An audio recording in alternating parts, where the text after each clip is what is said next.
রবীন্দ্রনাথ ঠাকুরের শ্যামলী কাব্যগ্রন্থ থেকে কবিতা আমি। আমার এই চেতনার রঙে পান্না হলো সবুজ, চুনি উঠল রাঙা হয়ে। আমি চোখ মেললুম আকাশে, জ্বলে উঠল আলো পূবে পশ্চিমে। গোলাপের দিকে চেয়ে বললুম সুন্দর, সুন্দর হলো সে। তুমি বলবে যে তত্ত্ব কথায় কবির বাণী নয়, আমি বলবো এ সত্য, তাই এ কাব্য। এ আমার অহংকার, অহংকার সমস্ত মানুষের হয়ে, মানুষের অহংকার পাটে বিশ্বকর্মার বিশ্বশিল্প। তত্ত্বজ্ঞানী জপ করছেন নিঃশ্বাসে প্রশ্বাসে, না না না, না পান্না, না চুনি, না আলো, না গোলা, না আমি, না তুমি।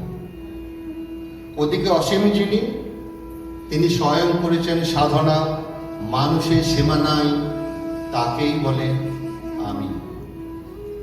সেই আমির গহনে আলো আধারের ঘটল সঙ্গম, দেখা দিল রূপ, জেগে উঠল রস, না কখন ফুটে উঠে হলো হা, মায়ার মন্ত্রে, রেখায় রঙে, সুখে দুঃখে। একে বলো না তত্ত্ব, আমার মন হয়েছে পুলকিত। বিশ্ব আমি রচনার আসরে, হাতে নিয়ে তুলি, পাত্রে নিয়ে রং। পণ্ডিত বলছেন পুরো চন্দ্রটা নিষ্ঠুর চতুর হাসিটা, মৃত্যুদূতের মতো গুড়ি মেরে আসছে পৃথিবীর পাঁজরের কাছে। একদিন দেবে চরম টান তার সাগরে পর্বতে, মর্তলোকে মহাকালের নতুন খাদাই, পাতা জুড়ে নামবে একটা শূন্য, গিলে ফেলবে দিন রাতের জমা খরচ।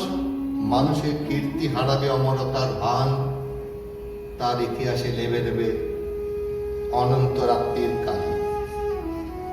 মানুষের যাবার দিনের চোখ বিশ্ব থেকে নিকিয়ে নেবে রং, মানুষের যাবার দিনের মন ছানিয়ে নেবে রস।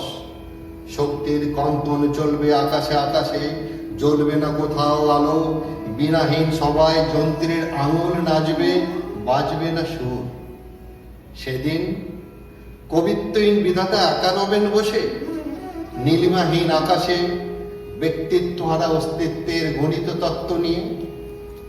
তখন বিরাট বিশ্ব ভুবনে, দূরে দূরান্তে, অনন্ত অসংখ্য লোকে লোকান্তরে এ বাণী ধ্বনিত হবে না কোনোখানে, তুমি সুন্দর, আমি ভালোবাসি।